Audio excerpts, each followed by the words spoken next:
A lot of us are wondering, what is all this technology doing to our brains? I mean, we know that the brain changes throughout life based on experiences. In fact, watching this movie is reshaping connections in your brain right now. But since we humans are the ones creating and using this technology, maybe a better question to ask is, how are we shaping our brains?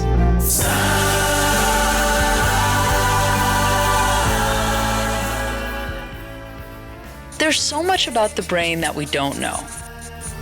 But there are some things we do know. You see, not long after we humans began thinking, we began thinking about ways to understand our own brains.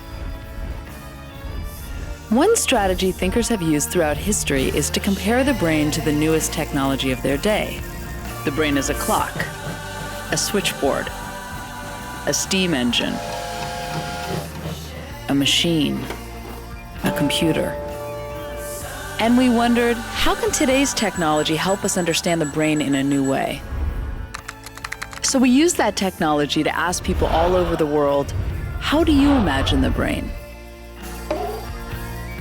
It was amazing, like all these neurons firing ideas and images back to us from all over the world.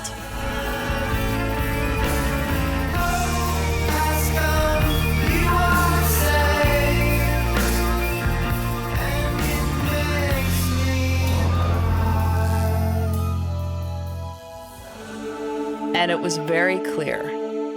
The internet, the most advanced technological system in the world, is such a strong framework to help understand the human brain, the most advanced biological system in the world.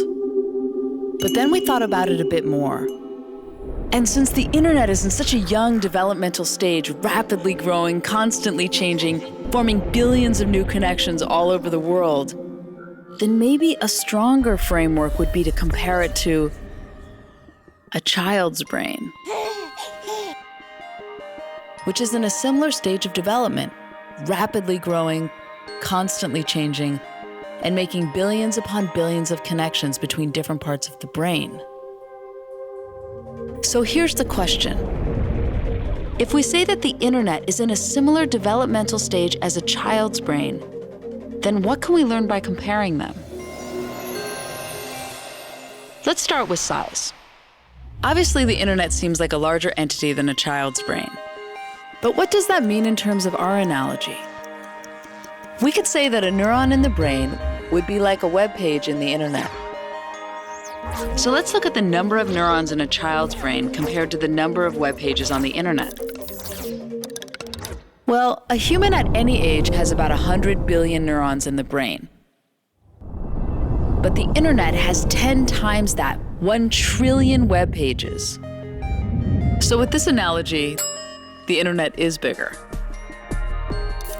So then, which of these networks is more complex? We could say a synapse in the brain, the connection point between two neurons, is like a hyperlink, the connection point between two web pages. So are there more connections in a child's brain or on the internet? Well, the internet has over 100 trillion links. And an adult's brain has 300 trillion links. But get this, a child's brain has a quadrillion connections, 10 times the number of connections of the entire internet. A child's brain has more connections than the entire internet. Yes, it blew our minds too. How is that even possible? Let's break it down. As we said, a baby is born with 100 billion neurons. But those quadrillion connections, they're not there yet. Those connections form at a very rapid speed during the first 5 years of life, at 700 to 1,000 new synapses per second. Those connections are created through every interaction a child has and are important because they form the architecture of the brain.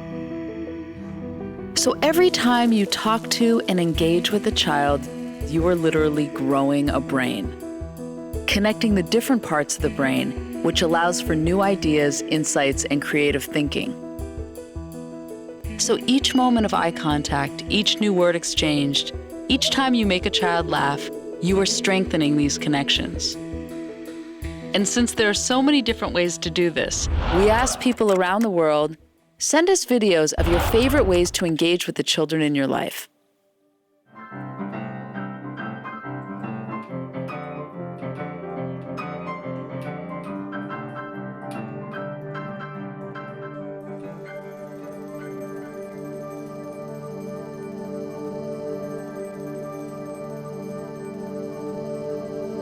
During these early years, a child's brain makes as many connections as possible.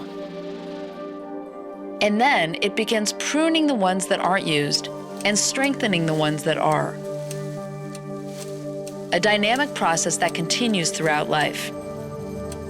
But since a child's brain is activated by everything it encounters, it can also be overwhelmed, which causes stress.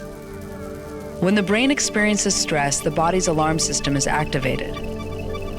If the stress is relieved quickly, the system easily returns to normal. And while learning to deal with stress is an important part of development, severe situations such as ongoing abuse or neglect, where there is no caring adult to relieve the stress, leaves the body's alarm system activated, which can have serious lifelong consequences for the child. This is known as toxic stress. Toxic stress can lead to a body system set permanently on high alert. It causes the synapses we use for learning and self-control to be pruned, while connections for fear and rash behavior get stronger. While the brain can change throughout the rest of life, these early years are fundamental in building a strong foundation for curiosity, creativity, and adaptability. And if we say that the internet is in the same critical stage of early development, making as many connections as possible, we also need to be mindful of how we're building its foundation. Just like every interaction creates new connections in a child's brain, every email, tweet, search, or post is creating and strengthening connections in our global brain, literally changing the shape of the internet that we as billions of people all over the world are developing together. And just as it's key for all the different parts of a child's brain to be connected to set the stage for the most insightful and creative thoughts, it's key that all the different parts of the world are connected to lay the foundation for worldwide empathy, innovation, and human expression. And while we don't know all the ways technology is reshaping our brains yet, we do know that every time we plug in, every person we follow, email, or link to, we know it's affecting us. So we need to be mindful of what we let into our brains, always. Which sometimes means knowing when to disconnect.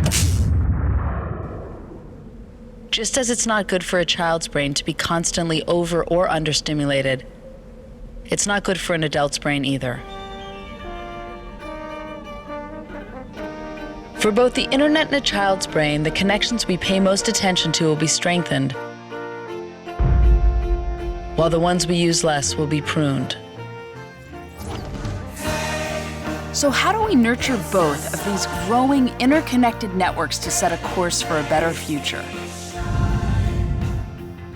By paying attention to what we are paying attention to. Attention is the mind's most valuable resource. Every interaction counts. We all have the opportunity to shape the future of the world. And our future starts here.